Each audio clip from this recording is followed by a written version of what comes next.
Hey everyone, welcome to another video. Today we're going to talk about issue number 2 of Uncanny X-Men From the Ashes, written by Gail Simone and art by David Marquez. But before we dive into the story, I want to ask you a favor. If you enjoyed this video, please leave a like and a comment to help the channel grow. Now this issue opens in a flashback from Charles's private journal.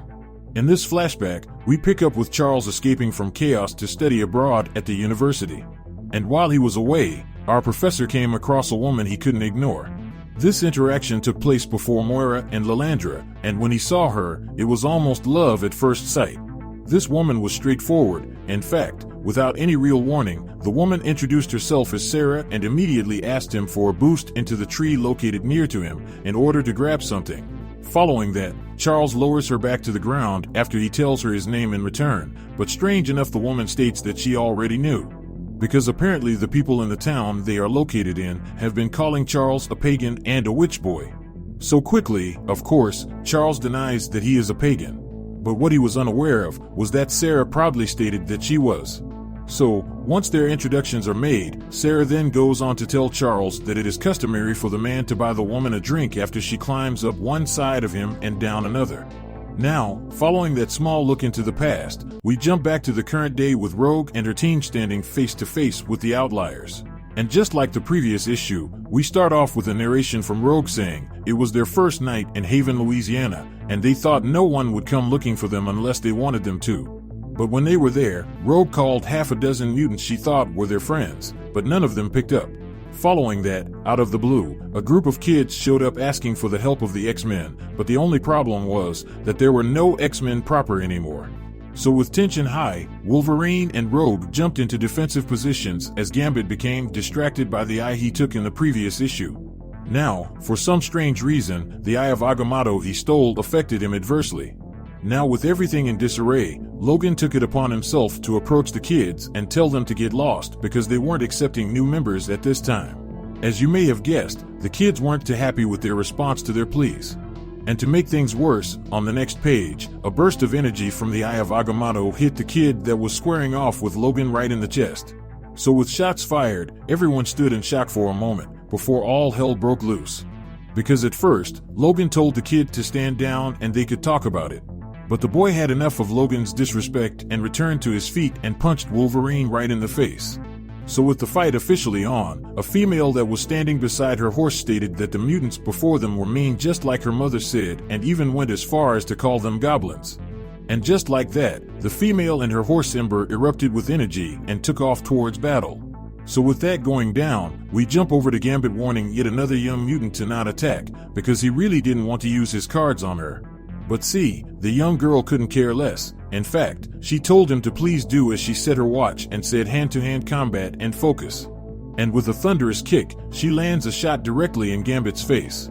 So with everything escalating, Rogue found herself confused, because the people who was battling them was teens, but yet they was winning. In fact, one of them walked up to Wolverine and told him that he knew Wolverine had killed a lot of people and they wanted to say hi. So as the power of the dead started to manifest behind the child, we then jumped over to the prison with the warden and her officers walking down the hallway. And as they were walking they were talking about a new mutant prisoner and how strong their defenses are. And just to give you a peek at how powerful they claim it to be, they said they have a sonic weapon that could liquidate everyone's brain within an area the size of a football field. And following that, we also discovered that the warden wants to keep the danger room operational and have her new mutant prisoners running through it in the morning. Next, we transition over to the warden meeting with a female mutant by the name Teresa. And while she walks up to her, she tells her to imagine the buzzing in her head 1,000 times worse. In fact, she told her to imagine the tissue inside her eardrums exploding and never being able to hear again. And it would be so bad that blowing her nose or sneezing would cause life-destroying agony. And if she wants to avoid making that her reality, then all she would have to do is behave. Now, with everything out on the table, the warden has her head guard remove her mouthpiece so they could have a conversation. And the first thing the warden tells her is that Charles is indeed dead. And if she doesn't believe her, then why hasn't she felt Charles in her mind since Krakoa? The reason she put forward is simple: both Charles and his dream are dead, like a piece of ice in the desert. Now, with Teresa's will breaking, the warden then went on to say that they could fix everything and offer her a position as her new trustee.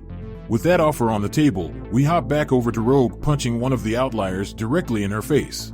And as she fell to the ground, we discovered that her name was Calico.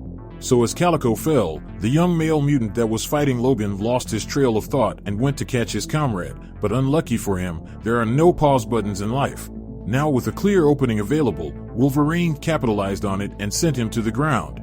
With the tables now turned, the female that was fighting Gambit turned to see 3 of her teammates defeated, and soon after, she joined them. So with the outliers defeated, they tell our team to leave them alone if they aren't planning on helping. Then, on the next page, in the shadows of the swamp, fireworks erupt in the air as Jubilee interrupts their interaction and suggests that both sides leave each other alone. So with the arrival of an old friend, Rogue quickly picked her up in excitement and said hi. So, with Jubilee vouching for them, Rogue asks them to warm up by the fire while they all talk. During the conversation, Wolverine stated that something ain't right about the kids because one of them smelled like decay. And when it comes to playing mentor, Wolverine quickly put an end to that because he wanted nothing to do with training young mutants, especially since the events of the Sabretooth Wars. Now this change in Logan did not go unnoticed by Rogue as he turned to walk away.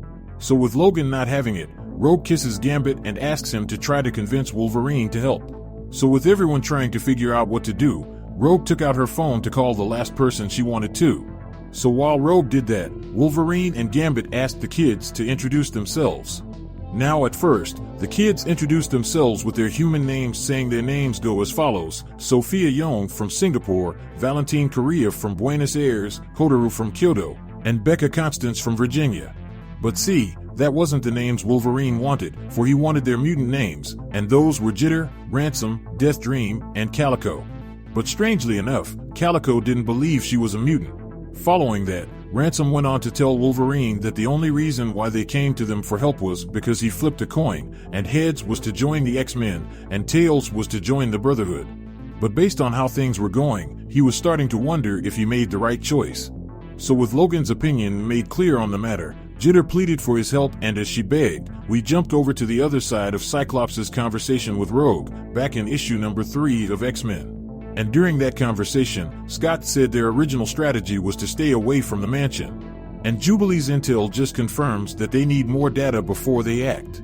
But see, Rogue wasn't trying to hear it, because she believed Charles was currently in there, and who knows who else. So with that said, Scott still told her to stand down and trust him, but just like in X-Men issue 3, Rogue hung up on him and immediately started to call Kurt.